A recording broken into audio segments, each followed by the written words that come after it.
ওই ওই দোকানটায় আপনার বেকারি টাইপের ছিল। আপনার? হ্যাঁ ওইটাই। ওইটা বেকারি ছিল? হ্যাঁ। কই পাইনি তো। ওখানে বেকারি ছিল? ওইটাই ছিল, হ্যাঁ। তারপর ওটা ইয়ে করে শোরুম করলেন? হ্যাঁ। বেকারি চলতো নাকি? বেকারি থাকাই ভালো ছিল, তাই না? তাহলে এটা মাসি মারা লাগে। আসলে মাসি ভালো লাগে।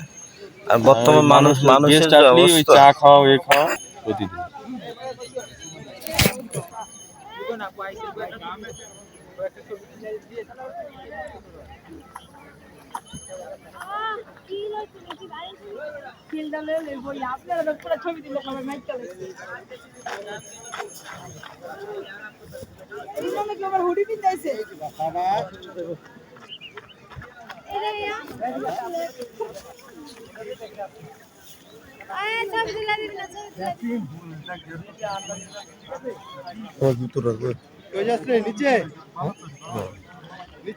তো হারাই গেছে।